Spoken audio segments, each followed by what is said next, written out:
মানুষের উপকার করে যাবেন সারা জীবন।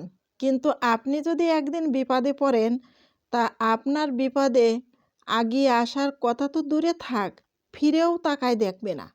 আসসালামু আলাইকুম, সবাই কেমন আছেন? চলে আসলাম একদমই নতুন একটা ভিডিও নিয়ে। আগে আমি বলে নিই কী ভাজি করতেছি।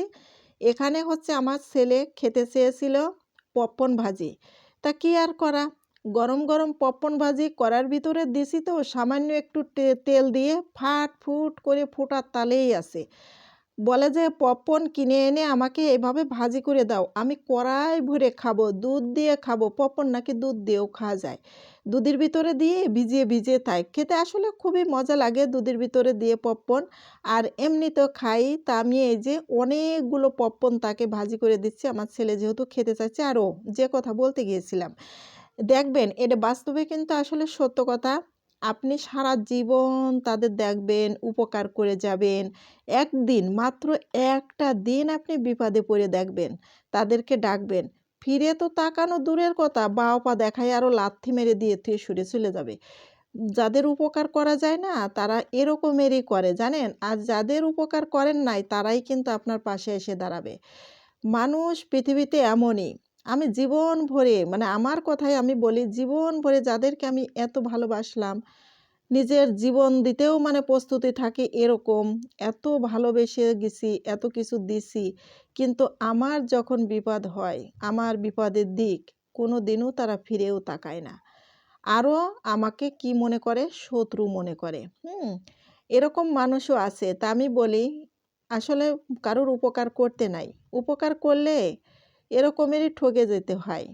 মানুষের বিপদ তো কয়ে বলে আসে না, সারা জীবন বিপদ পড়ে থাকে না।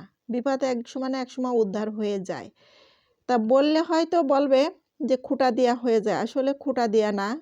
মানুষের কার কখন যে বিপদ আসে কেউ বলে কয়ে আসে না। আসলে আমি যে ওই যে আবার বেলজ্জিত, মনে করেন আমার লজ্জা নাই, ঘৃণা নাই। মানুষের বিপদ দেখলে আমি সামনে এগিয়ে যাই, দৌড়ে যাই। আমার কলিজার ভিতরে যে কেমন লাগে, জ্বালাপোড়া উঠে যায় যদি তাদের পাশে না দাঁড়াইতে পারি। কিন্তু আমার বিপদের সময় তাদের কখনো জ্বালাপোড়া ওঠে না, তারা কখনো দাঁড়ায় না এসে। এমন তারা। কিন্তু তারপরেও মনে করি যে থাক, আর ওদের সাথে মেশবো না, ওদের বিপদে যাব না। কিন্তু মন, ওই যে মন, মন যে বোঝে না। হায় রে পাগল মন, মনকে এত বোঝায়, মন কেন বোঝো না তুমি? কিন্তু মন কখনোই বোঝে না। এই পোড়া মন মানুষের উপকারের জন্যে এগিয়ে চলে যায়। মানে জীবনে যদি আমার কষ্টও হয় তারপরও মানুষের উপকারের জন্যে আমার এগিয়ে যেতেই হবে। আল্লাহ পাক আল্লাহর তরফ থেকে মনে হয় আমারে এটা মানে প্রতিদান দিয়েছে যে মানুষ বিপদে পড়লে তুমি উপকার মানে করতে যাবা, কিন্তু তুমি বিপদে পড়লে তোমার উপকারে মানুষ আসবে না।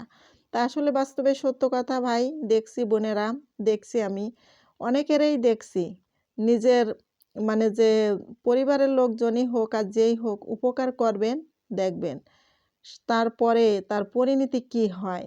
আপনাকে ওই যে মানে বলে না যে দুধ কলা দিয়ে সাপ পুষলাম, লাস্টে কি করলো, সাপে আমাকে ছোবল মেরে চলে গেল। তা সবাই ভালো থাকেন, আমি বিদায় নিলাম।